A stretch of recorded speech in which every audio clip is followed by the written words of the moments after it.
Hello, नमस्कार दोस्तों। एक बार फिर से आपका स्वागत है मिशन सिलेक्शन कोचिंग सेंटर में। और आज हम जानेंगे वर्णमाला के अगले क्रम को जानेंगे, जिसमें हम पहले कुछ बात कर चुके थे। जहाँ तक हमारा स्वर हो गया था, व्यंजन के बारे में बात कर रहे थे। तो हमारा नेक्स्ट पॉइंट क्या था कि या जो हमारा है और वाह है ना, इसको हम क्या बोलते हैं? अर्ध स्वर। क्या बोलते हैं? अर्ध स्वर। क्योंकि इनको हम स्वरों की सहायता से बोलते हैं, इसी वजह से इनको हम क्या बोलते हैं? अर्ध स्वर कहते हैं। उसके बाद आपका रा है। रा को हम क्या बोलते हैं? प्रकंपित बोलते हैं या लुंठित बोलते हैं या कंपन जात। लुंठित का अर्थ क्या होता है कि जीव आगे से थोड़ी मुड़ जाती है ना, तो कंपन करने लगती है, इसलिए इसको हम रा को क्या बोलते हैं? प्रकंपित वर्ण बोलते हैं। इसके बाद आपका ला आता है। ला कैसा व्यंजन है? आपका पार्श्विक व्यंजन। इससे आपको सीधा क्वेश्चन आपको एग्जाम में देखने को मिलेगा। और इसको हम क्या बोलेंगे? पार्श्विक व्यंजन बोलेंगे। पार्श्विक का जो अर्थ होता है, इसका मतलब क्या है कि जीभ के अगल बगल वाले भाग से जो हम उच्चारण करते हैं उसको हम क्या बोलेंगे? पार्श्विक व्यंजन बोलेंगे। और ये आपका ला है। तो जब भी एग्जाम में आपसे पूछा जाए कि ला कैसा व्यंजन है, तो आपको बताना है कि ला जो है वो पार्श्विक व्यंजन है। और रा कैसा व्यंजन है? रा आपका प्रकंपित व्यंजन है या लुंठित व्यंजन है। ठीक है, इसके बारे में आगे हम बात करेंगे कि हिंदी वर्णमाला में जो अमानक वर्ड, अमानक वर्ड मतलब जिसका कोई मानक नहीं है ना, वो कौन कौन से? आपके झा है एक, और एक आपका भा है, जिन्हें पहले के रूप में लिखा जाता था, यानी कि इनको पहले बहुत ज्यादा यूज किया जाता था। अब थोड़ा बहुत यूज किया जाता है, बट ज्यादा यूज किया जाता है। ठीक है, तो ये अमानक वर्ड को उनको हम बोलते हैं। इसके बाद आपका था हा। हा को हम क्या बोलते हैं? उष्म संघर्ष। हा को आपको याद ही कर लेना है। ये हा आपके बहुत सारे टाइप इसके नाम है। क्या है? उष्म संघर्ष इसका नाम है, एक स्वर यंत्रमुखी नाम है इसका, और एक काकल्य। ये क्वेश्चन आपको एग्जाम में देखने को मिलेगा कि काकल्य वर्ड किसे कहते हैं। तो जब भी काकल्य वर्ड की बात आएगी तो आपको बताना है काकल्य वर्ड आपका हा होगा। इसके बाद इसको हम क्या बोलते हैं? कंठ भी बोलते हैं, उष्म बोलते हैं, उष्म संघर्ष भी बोलते हैं, सघोष वर्ड बोलते हैं, आदि नामों से इसको जाना जाता है। तो हा के कई सारे नाम है, या तो उस संघर्ष बोलोगे आप, या फिर स्वर यंत्रमुखी बोलोगे, या फिर काकल्य वर्ड, काकल्य कंठ, या फिर उस बोलोगे, या फिर सघोष बोलोगे, और बहुत सारे इसके नाम है ऐसे करके। फिर आता है इसके बाद जो ध्वनियां न स्वर है ना ही व्यंजन है, उसे हम क्या कहते हैं? अयोगवाह कहते हैं। इसके बारे में हमने पहले ही बात कर दिया है, आप इसके लिए मेरे पिछले वीडियो को देख सकते हैं। इसके बाद हम नए टॉपिक पे आते हैं कि और इसको अच्छे से समझते हैं कि व्यंजन को कितने भागों में वर्गीकृत किया गया है। ठीक है, तो एक बार देखते हैं जो व्यंजन है उसको मुख्यतः 3 भागों में बांटा गया है। फर्स्ट है अपना स्पर्श व्यंजन। स्पर्श व्यंजन इसको बोलेंगे, या फिर वर्गीय व्यंजन बोलेंगे, या फिर उदित व्यंजन बोलते हैं। इनकी संख्या कितनी होती है? 25 होती है। कितनी होती है? 25 होती है। इनमें आपके जो वर्ड होंगे ता से लेके पा वर्ग तक जितने भी वर्ड आते हैं, हर एक वर्ड में 5 वर्ड होते हैं। तो टोटल ता से लेके पा वर्ग तक आपके 25 वर्ड आपके क्या कहलाएंगे? स्पर्श व्यंजन कहलाएंगे। का वर्ग में आपका का आता है, खा आता है, गा आता है, घा आता है, साथ में अंगा भी आता है। आप देख सकते हो कि ये जो लास्ट वाले, हर एक वर्ड के लास्ट वाले जो वर्ड है उनको मैंने अलग किया है। अब अलग करने का मतलब क्या है कि इसको तो हम क्या बोलेंगे कि 5वें नंबर पे आता है। पहली बात 1 2 3 4 और 5, इसीलिए इसको हम क्या बोलेंगे? 5वें नंबर पे आता है पंचमाक्षर। अब इस वर्ड को बोलने में हमें क्या करना पड़ता है? नाक से, अपने नाक की सहायता लेनी पड़ती है, इसीलिए इसको नासिक वर्ड भी कहते हैं। और साथ में इसको हम अनुनासिक भी बोलते हैं, क्योंकि इस मतलब इसमें कुछ ऐसे वर्ड है जिसको क्या नाम है? बहुत सारे वर्ड ऐसे हैं जिनमें क्या नाम है, हम अगर इनको ना लिखें तो वहां पे हम अंग की बिंदी अनुनासिक का प्रयोग कर सकते हैं। ठीक है, एक बिंदी ऊपर लगा देंगे तो भी इसी वर्ड का उच्चारण वहां पे हम करते हैं। ठीक है, इसके बाद हम चा वर्ग को देखेंगे। चा वर्ग में आपके चा, छ, ज, झ ये आता है। टा वर्ग में भी ऐसे आपके 25 स्पर्श व्यंजन आपके हो जाते हैं ऐसे करके। अभी हम बात करेंगे कि इसका उच्चारण स्थान क्या है। तो उच्चारण स्थान के बारे में हमने पहले ही बात किया था अपने पहले वीडियो में। जैसे का वर्ग का जो उच्चारण स्थान है वो कंठ है। का से कंठ अगर हम याद करेंगे, का से कंठ याद कर लेंगे। या फिर आपने देखा होगा कि मैंने एक सूत्र बताया था, इसका नाम था अपूर्व विसर्जनीय नाम कंठा। क्या नाम था? अपूर्व विसर्जनीय नाम कंठा। तो जितने भी आपके का वर्ग की जो है वर्ड आएंगे वो सब कुछ आपके क्या आएंगे, कंठ में आएंगे। ठीक है, इसके बाद चा वर्ग के, है ना, तो इसका मैंने सूत्र आपको पहले ही बताया है, ईचू ऐसा नाम तालु, तो यानी कि जो भी चा वर्ग हो उसका जो चा स्थान है तो तालु है। ता वर्ग का चा स्थान क्या है, यहाँ पर कंठ है। चा वर्ग का चा स्थान यहाँ पर क्या है, मूर्धा है ना, इसको क्या बोलते हैं, ऋतुरसाणाम मूर्धा। ठीक है, और ता वर्ग का जो चा स्थान है वो आपका दंत, दंत मतलब दांत से। जब भी हम बोलते हैं आप उनको वैसे भी जान सकते हो, आप जब भी बोलो उनको उच्चारण करोगे तो आप देखो कि आपकी जो जीवा है कहाँ टच कर रही है, किस जगह पे टच कर रही है। अगर आपको उसका स्थान पता है तो आप वहां से भी इसको निकाल सकते हो। जैसे कि हम ता बोलेंगे तो ता जब आप बोलते हो तो आपकी जो जीभ होती है वो दांत में आपकी थोड़ी सी स्पर्श करती है या उसको टच करती है, तो आप समझ सकते हो कि ता वर्ड के जितने भी वर्ड होंगे वो सब आपके दंत वर्ड होंगे। इसके बाद आपकी जो पा आते हैं, पा वर्ग का जो चार होता है वो ओष्ठ हो। अब ओष्ठ की बात करें, आप जो भी पा सा पा भा मा अगर बोलोगे तो आप देख लो कि आपके जो होठ है वो आपस में दोनों स्पर्श करते हैं, टकराते हैं, और इसी वजह से इसको हम क्या बोलते हैं, पा वर्ग में जो आपकी स्थान होता है जिसको हम क्या बोलते हैं, ओष्ठ बोलते हैं। ठीक है, पोस्ट की मतलब स्थान इसका होता है चार स्थान। ठीक है, तो यहाँ से आपको सीधे क्वेश्चन देखने को मिलेंगे। अब यहाँ कुछ और जान लेंगे कि आपके अंतस्थ व्यंजन के बारे में। अंतस्थ व्यंजन की संख्या जो होती है वो 4 होती है। इसमें आपके या आते हैं, रा आता है, ला आता है, वाह। ठीक है, इसमें जो रा है आप मैंने पहले ही बताया वो क्या है, प्रकंपित है, प्रकंपित ध्वनि है आपका। ठीक है, व्यंजन है। और ला जो आपका पार्श्विक व्यंजन है। अब ला पार्श्विक व्यंजन है। ठीक है, इसके बाद जो आपका या और वाह मैंने आपको पहले ही बता दिया वो क्या है, अर्ध स्वर है।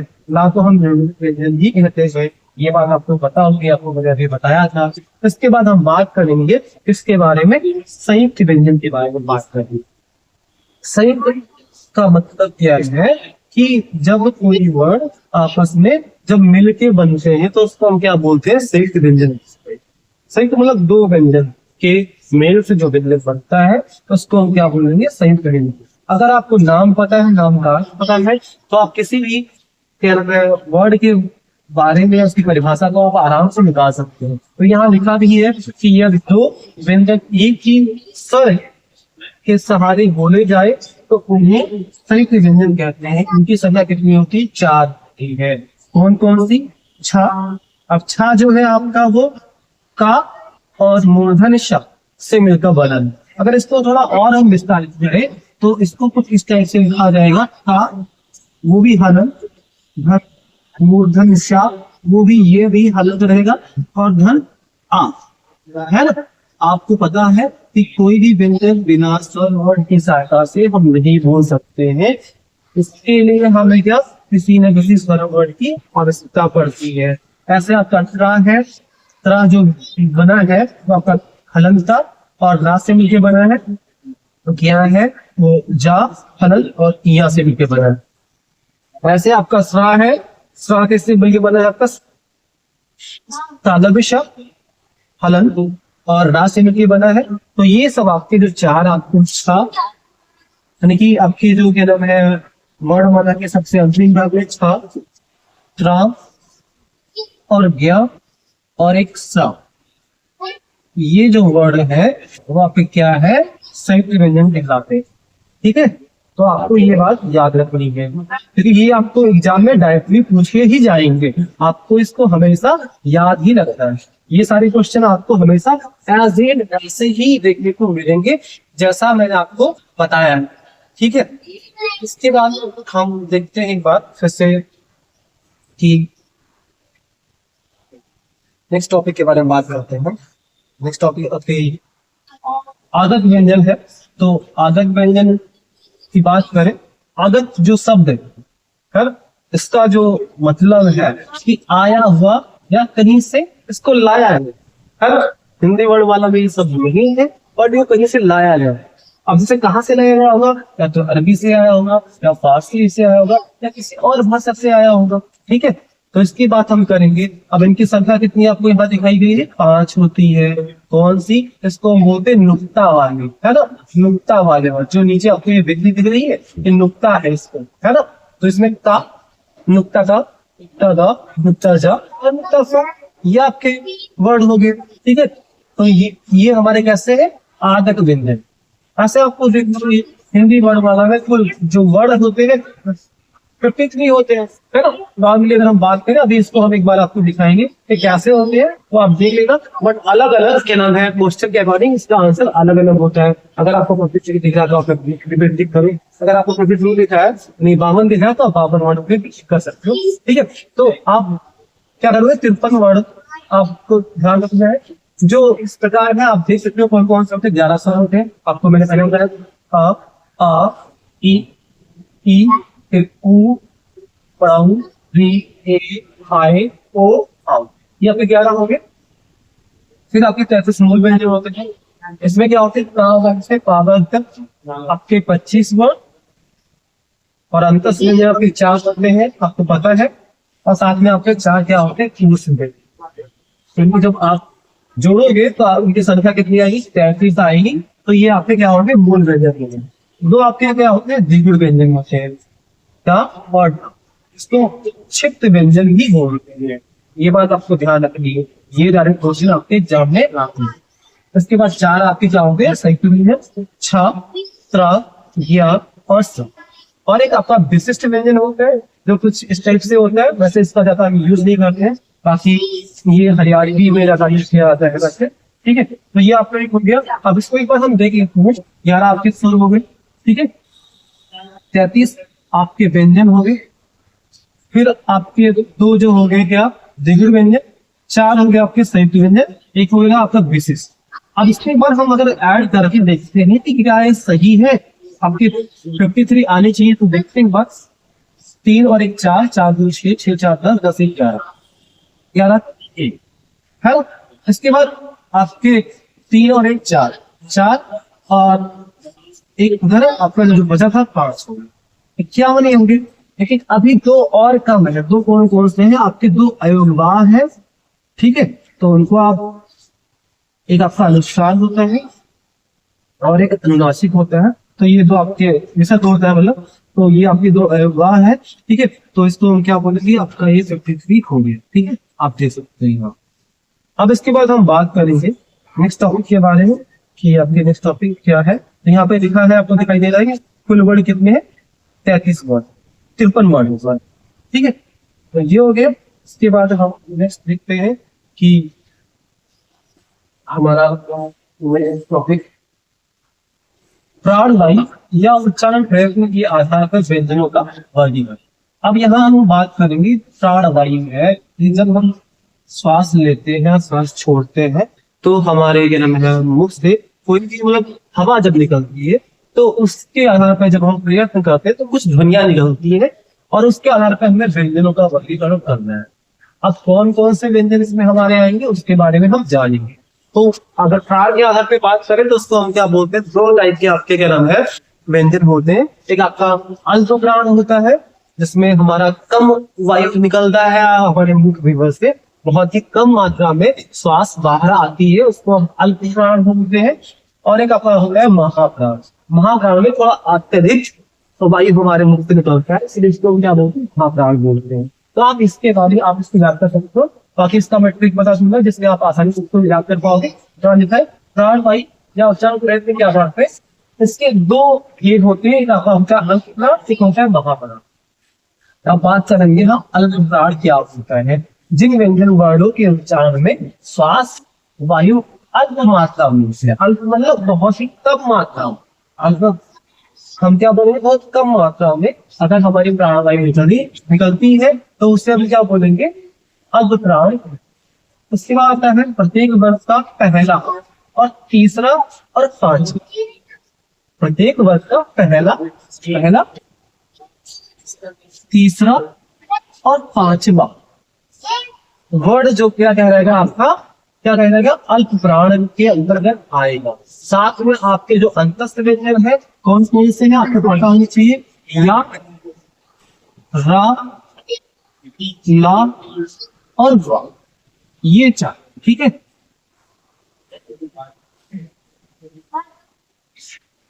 ये 4 आप देख सकते हो। ये भी क्या है, अल्प प्राण होते हैं।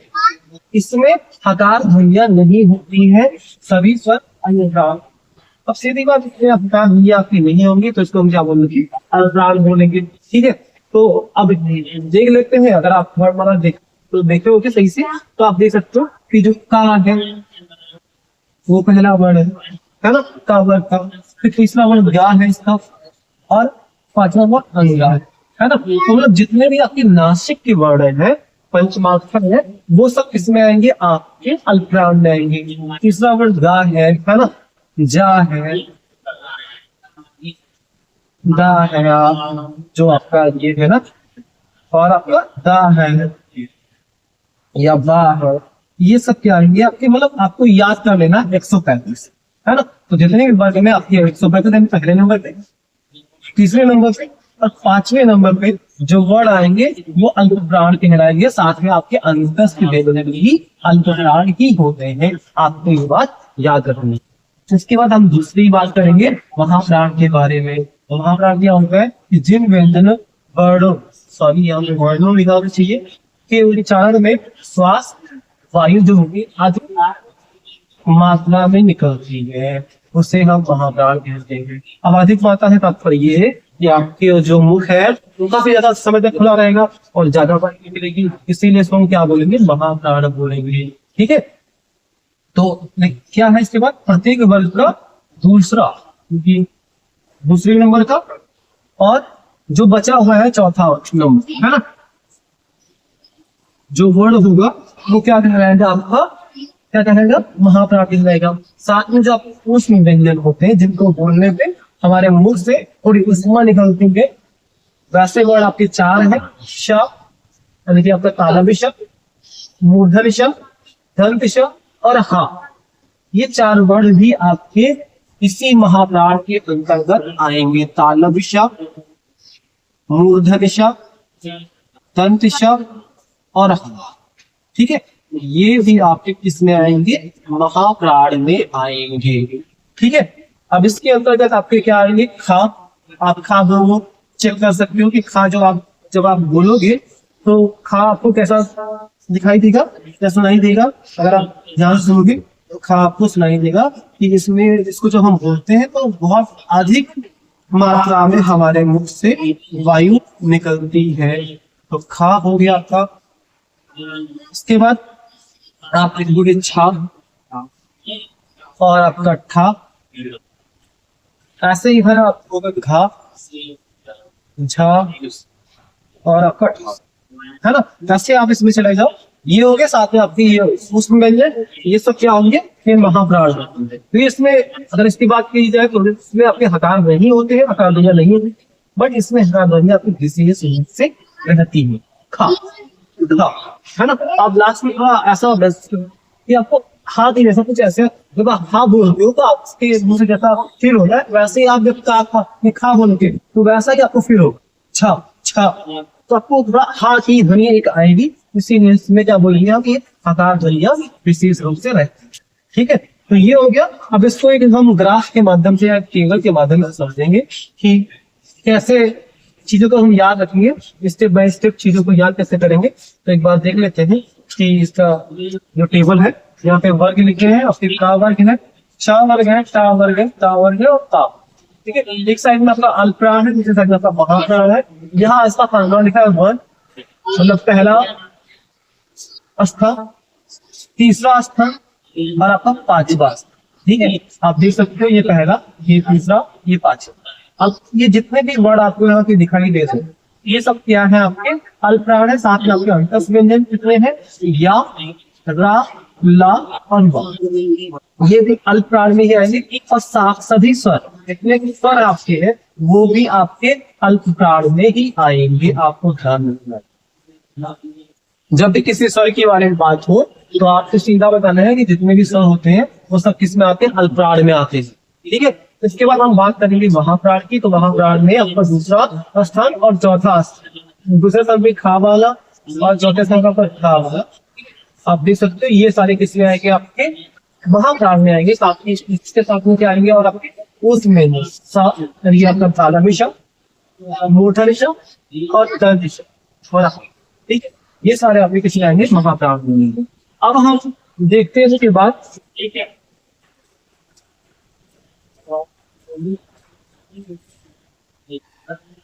आइए जानते हैं इस टॉपिक के बारे में।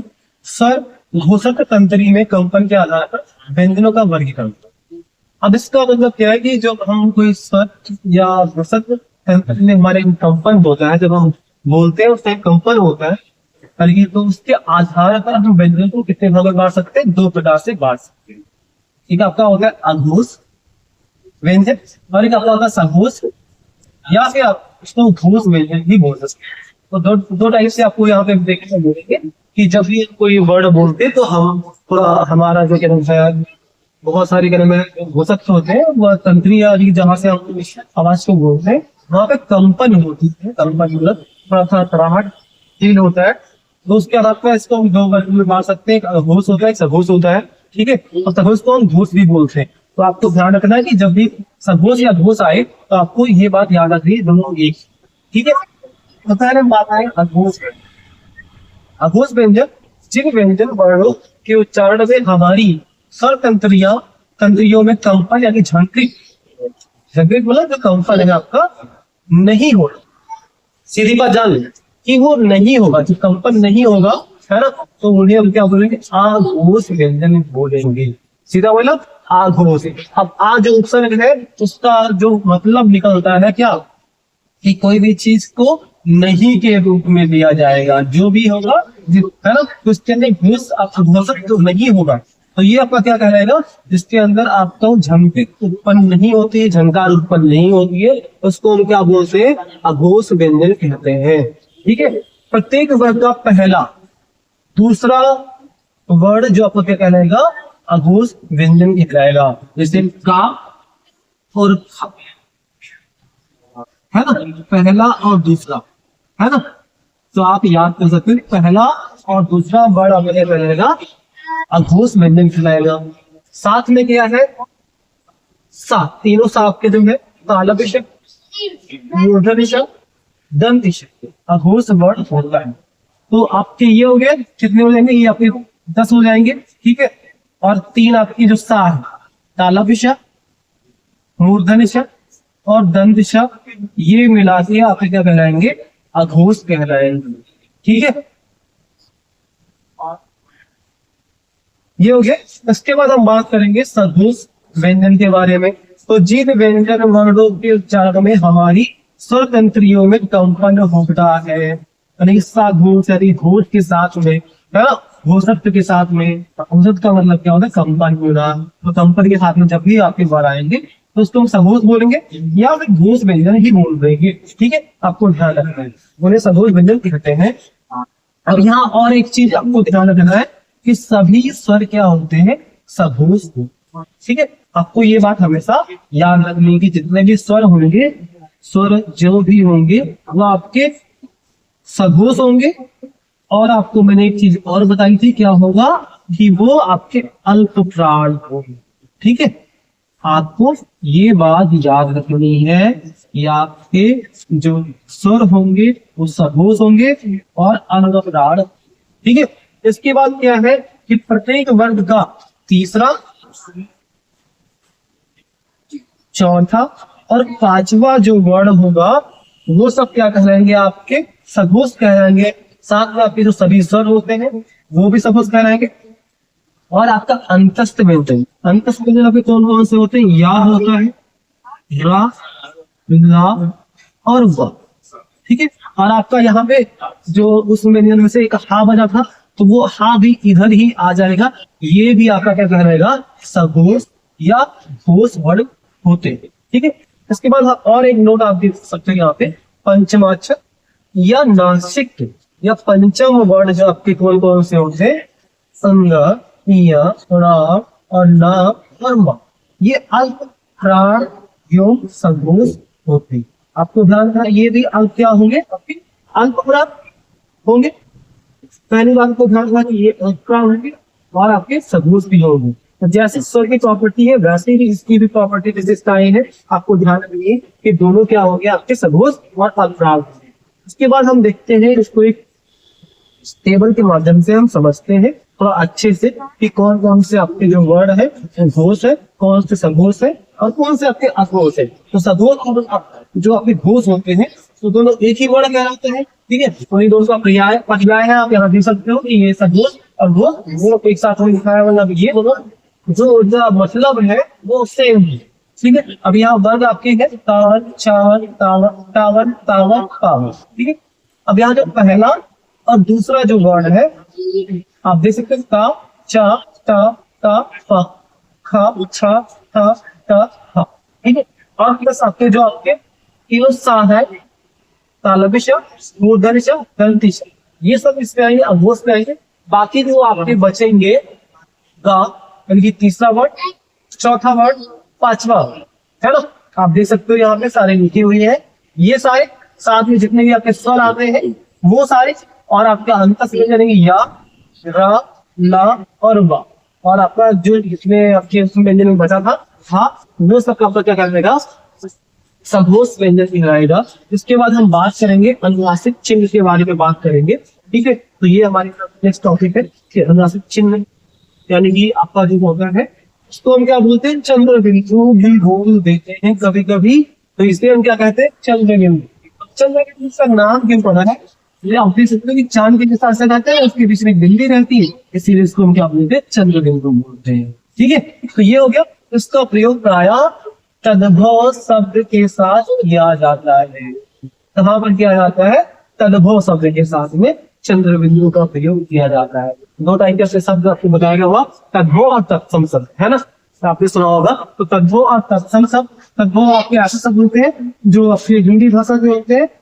अगर देखा जाए, और बाकी आपके जो क्या नाम है तत्सम शब्द होते हैं वो थोड़ी संस्कृत भाषा से रिलेटेड होते हैं, यानी आप देखोगे संस्कृत भाषा से वो निकलते हैं। ठीक है, तो तद्भव शब्द में आपका जो चंद्र बिंदु है वो प्रयोग किया जाता है। ठीक है, इसके बाद हम देखते हैं यहाँ पे लिखा है कि अनुनासिक स्वर ध्वनिया होती है। अनुनासिक जो आपके होते हैं वो कैसी ध्वनिया होती है, स्वर ध्वनिया होती है जिनका उच्चारण मुंह और नाक की सहायता से किया जाता है। आपको पहले ही मैंने बताया है कि अनुनासिक, है ना, पहली बार तो नाक तो आएगा ही आएगा और मुंह की सहायता से हम उसको बोलेंगे, उनका प्रयोग स्वर के बाद किया जाता है। आप जब भी देखोगे वर्णमाला में भी तो उनका क्रम ऐसा ही लगा है कि स्वर के बाद में ही इसका प्रयोग किया जाता है। ठीक है, अनुनासिक के उच्चारण में मुंह से अधिक एवं नाक से बहुत कम हवा या सांस या प्राणवायु निकलती है। आपको ध्यान रखना है, मुंह से अधिक श्वास निकलेगी और आपके नाक से बहुत ही कम निकलेगी। ठीक है, फिर आंख, आंख के ऊपर ये लगा है आंख, है ना, ऊंट, चांद आदि जो आपके शब्द हैं आप यहाँ देख सकते हो कि यहाँ पे चंद्र बिंदु या अनुनासिक का उपयोग किया गया है। इसके बाद हम बात करेंगे अनुस्वार। अनुस्वार चिन्ह आप देख सकते हो, सबसे ऊपर आपको एक छोटी सी बिंदी ऐसे नजर आएगी, वो आपका क्या कहलाएगा, अनुस्वार कहलाएगा। इसका प्रयोग प्रायः तत्सम शब्दों में किया जाता है। तत्सम शब्द जो संस्कृत भाषा से लिए गए हैं, है ना, वहां पर हम क्या प्रयोग करते हैं, अनुस्वार का प्रयोग करते हैं। इसके बाद क्या लिखा है यहाँ पे, इनके उच्चारण में नाक अधिक है, जस्ट इसका उल्टा अनुनासिक का आपका जैसे उल्टा होगा तो वो आपका क्या बनेगा, अनुस्वार। नाक से आपकी अधिक हवा निकलेगी और मुंह से कम हवा निकलेगी। ये स्वर के बाद आने वाले व्यंजन है, और ये आपका जो अनुनासिक होगा वो स्वर कहलाएगा, बट जो आपका अगर में अनुस्वार है वो क्या है कि ये व्यंजन कहलाता है और ये स्वर के बाद आता है ना, ध्वनिया होती है। जैसे आपका कंकड़ है, चंचल है, कर्णिटक है, आदि जो आपके शब्द है वो क्या कहलाएंगे, अनुस्वार चिन्ह आपको यहाँ पे देखने को मिल जाएगा। आप यहाँ ऊपर देख सकते हो ये सब आपके क्या लगे हैं, अनुस्वार है। ठीक है, अब एक और चीज आता है, क्या है, निरअनुनासिक, है ना। निरअनुनासिक केवल मुंह से बोले जाने वाले वर्णों ध्वनि को निरअनुनासिक कहते हैं, है ना। अब जैसे सिर्फ जो हम मुंह से बोलते हैं ऐसे वर्ड या ऐसे शब्द इसको हम सिर्फ मुंह से बोलते हैं बिना किसी क्या नाम है और स्थान का प्रयोग किए, जैसे इधर, इधर जब हम बोलते तो उधर, अगर मगर, तो ये आपका क्या है, निरअनुनासिक।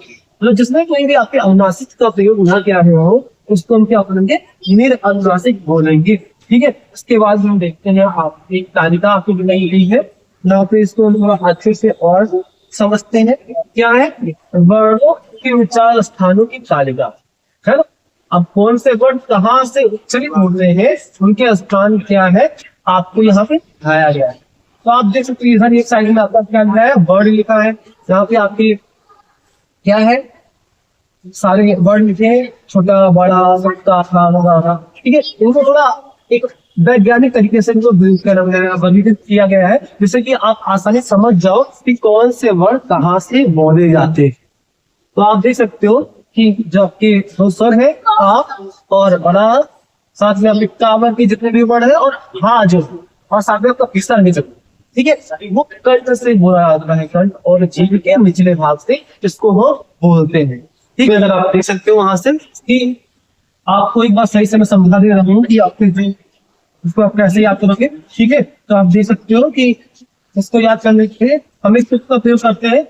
आपको घर, आपको घर का आ गया, आपके का वर्ग के जितने भी वर्ड है, ठीक है, आपको अब हाँ भी आपको सुनाई दे रहा आकू है ना। फिर विसर्जनीय नाम कंठा, यानी कि आ कावर और हा अतु हो गया, और फिर विसर्जनीय नाम कंठा विसर्ज भी हो गया। ये सारे वर्ड जो आपके आएंगे वो कंठ से बोले जाएंगे। ठीक है, इसके बाद ईचू यसा नाम चालू, तो आप सब देख सकते हैं ई है, ई फिर चा है ना, फिर चावल की जितने भी वर्ड है सारे आपको यहाँ आएंगे। फिर यसा आपको मैंने बोला था, तो या है और सा है, तो ये सब किससे बोले जाएंगे, तालु से बोले जाते हैं। अब यहाँ पे आप कैसे याद करोगे कि कौन सा सा कहाँ से बोला जाता है। ठीक है, तो आप जैसे जिसको आप ताला विषा कहते हो वो तालु से बोला जाएगा, है ना। नाम से आप देख लो, ये आपका ताला विषा क्या है, ताला विषा, ताला विषा का मतलब ये तालु से बोला जाएगा। मूर्धा विषा आपका है, तो वो किससे, मूर्धा से बोला जाएगा। ठीक है, और आपका एक दंत दिशा है, वो आपका दांत से बोला जाएगा। नाम से आप इनको याद रख सकते हो। ठीक है, तो ये आपको इनको याद ऐसे कर लेना है। फिर है आपका ये हो गया इचुनाम तालु, इसका फॉर्मूला क्या था या सूत्र क्या था, ऋतु तो रा यानी री आपकी जो आगे, फिर टा वर्ग के जितने भी वर्ड है, फिर रसा तो ये रा आ गया, और ये सा, और आपका एक जो विशेष तरह का जो व्यंजन था, ठीक है, वो भी इसी मूर्धा से और जीभ से बोला जाता है। इसको हम क्या बोलते हैं, मूर्धा वर्ड बोलते हैं। ठीक है, इसका नाम क्या है, मूर्धा है। इसके बाद आपका आता है ता, था, है ना, तो इसको हम क्या बोलते हैं, लृत लसाम दंता, है ना। तो एक आपका जो संस्कृत में लृत हम यूज करते हैं वो इसी से बोला जाता है, बट इसको हम हिंदी में नहीं पढ़ते। ठीक है, तो इसके बाद लृ, फिर ता आपका आता है, तावर की जितने भी बड़ा है लृत लसा, फिर ला आएगा, और फिर आपका ये दंतिशा आएगा। ठीक है, इसको कहाँ से बोलेंगे, जिसको दांत से हम बोलेंगे। इसके बाद आता है आपका पद्मनिया नाम पुस्तक। अब यहाँ इसको हम कैसे याद करेंगे कि आपका जो पद्मनिया नाम पुस्तक है, इसको हम थोड़ा इस प्रकार से याद करेंगे। फिर आपकी जो पावर के जो भी आपके वर्ड आते हैं, ठीक है, पा और ये आपके तो ये दो होंगे आपके किससे बोले जाएंगे, दोनों होठ के मदद से आपके बोले जाते हैं। इसीलिए इसको क्या बोलते हैं, पद्मनिया नाम पुस्तक। फिर आता है आपका जो दोनों ए और आया आते हैं, जिसको हम क्या बोलते हैं, ए दो तो कंठ तालु इसको बोलते हैं, और इसको ओ दो तो कंठ ओष्ठम बोलते हैं। ठीक है, अब जो आपके और आवो आएंगे वो कंठ और ओष्ठ से मिलकर बोले जाएंगे, है ना। और आपकी जो ए और आए आएंगे वो कंठ तालु और जीभ यानी कंठ और तालु से मिलकर बोले जाते हैं, और ये कंठ हो गए।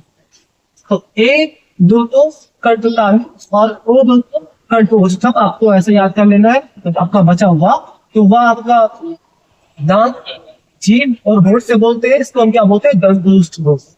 दांत और ओष्ठ की मदद से हम बोलते हैं, तो इसलिए इसको हम क्या बोलते हैं, दंतोष्ठ बोलते हैं। तो इसी के साथ मैं आज की क्लास समाप्त कर रहा हूँ। आशा करता हूँ कि आपको आसानी समझ में आया होगा, और ऐसे वीडियो को देखते रहने के लिए हमारे चैनल को सब्सक्राइब करें और लाइक करें। धन्यवाद। बहुत दूर से भाव है ना, तो अच्छा ना भाव हो।